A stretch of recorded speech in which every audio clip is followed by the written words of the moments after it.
Why do vampires never wear makeup?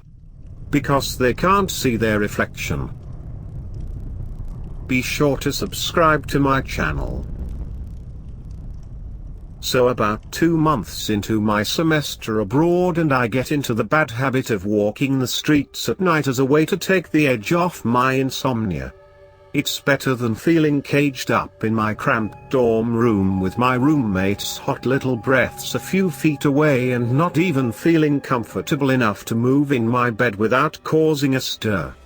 But aimlessly pacing the streets in the dead of night doesn't feel that great either. It feels confining not being able to sleep, like the world won't let you back into the daytime. I'm walking through an anonymous bit of Queens.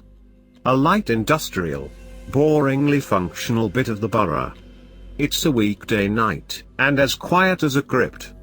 I'm beginning to think I'm the only living thing for blocks when I hear a raised voice coming from across the street, almost a shout. It's a Latino-looking guy, and at first, I think I'm going to get mugged. Not like those two things are connected in my head, of course, but he is not even looking at me. It's like he is having an angry conversation with the empty air.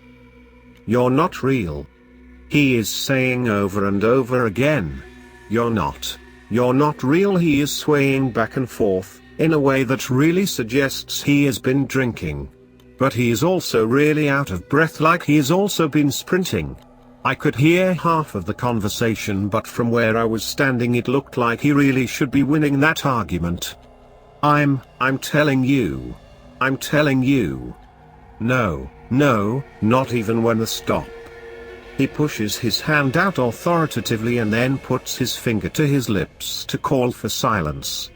It gets quiet again, and the sudden silence is enough to creep me out and start my legs working again. I walk to the end of the block and then look back again. He is still standing there on his own. All I can make out at this distance is just a vague silhouette, but he now looks like he is standing stock still and facing directly towards me. Which is enough to send me into a light jog. The figure now clearly starts coming towards me. Walking or running, I don't know. And I'm now about to start running myself when I nearly barge into someone coming around the corner.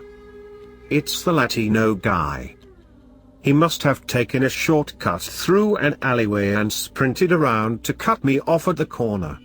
But even then, there's no way he could have gotten from behind me to in front of me in a few seconds since I last turned around.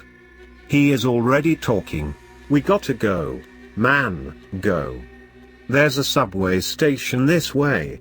You have to come with me." I should have been more scared. But the guy is well dressed, clean, he doesn't seem drunk or high up close, and he seems genuinely frightened.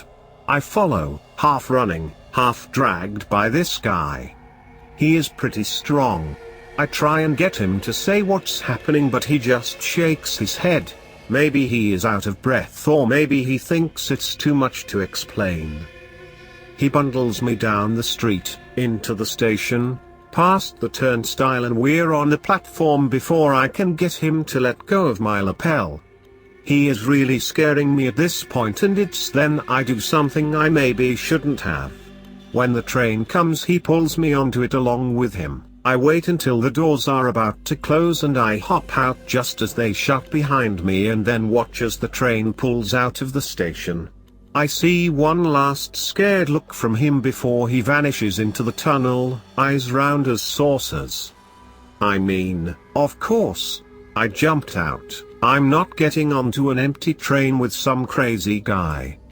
So there's me alone on the platform, wondering whether the best move is to wait for another train or leave entirely before he comes back. When I see someone standing on the other end of the platform watching me. At least I think he is watching me.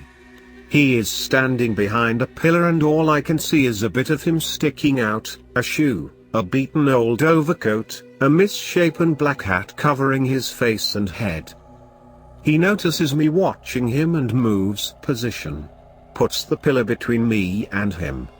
Like he is deliberately hiding. I try and sidle past his position to get to the exit as fast as I fucking can. Barely breathing at this point. But as I get past the pillar, he is already gone.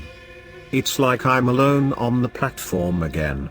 Which is really fucking disturbing because there's literally nowhere he could have gone except maybe rolled off the platform entirely and hidden on the tracks. I wasn't going to look over the edge and find out. As I leave the subway, I use the security mirror set into one corner to check no one's behind me. It doesn't show anything, so I press on back onto the empty street. But I still can't get over the feeling like I'm still being watched. I can feel a light breeze on the back of my neck. Not breath. It doesn't feel warm in the slightest, but it's too focused to be the wind. Weird things keep happening. I step over an empty can without touching it, only to hear it suddenly clatter a few feet behind me. My collar catches on my throat like it's being tugged from behind. I can hear faint talking in the distance, only to get the inexplicable impression it's actually someone mumbling up close in my ear. I'm almost relieved when I see another stranger about to pass me on the street. A short middle-aged woman in a parka and a matronly demeanor. I think we're about to pass each other without comment when she suddenly grabs my arm in a vice-like grip. I don't know who's following you. I saw him when I was down the other end of the street walking behind you as he is stepping on the backs of your heels. He doesn't look like a friend of yours. She lets me go and practically pushes me in her haste to get away. She disappears around the corner and I don't see her again. I look at every reflective surface I can find. A long shop window suggests there can't be anyone behind me. But I turn around anyway and I still can't see anything. A pain in my arm gets me to flinch. Like a sting but less piercing, more like I'd been pinched.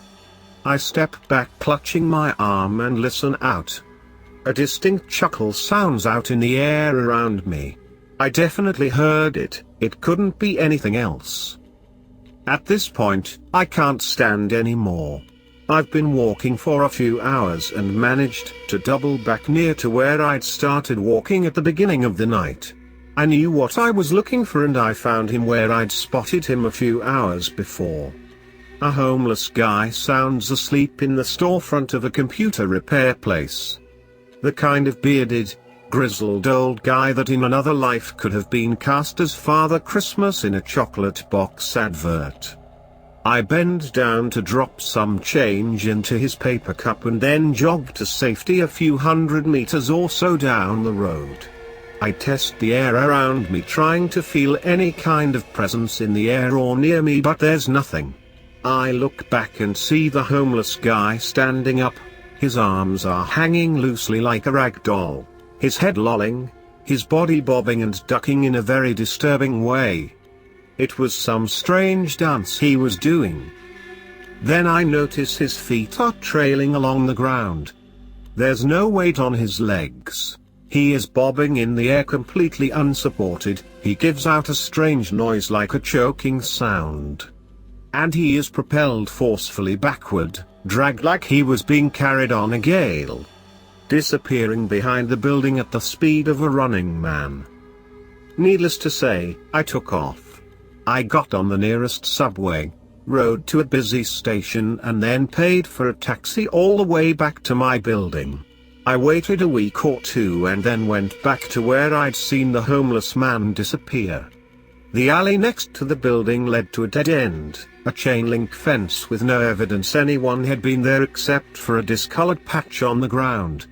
It could have been spilled oil, roadkill, or whatever, but I didn't think so. I think it was dried blood. After that, I didn't go out at night for the rest of my time in America. Not even to the most crowded places. I'm not sure if we have those kinds of things in England. Maybe they're just more discreet.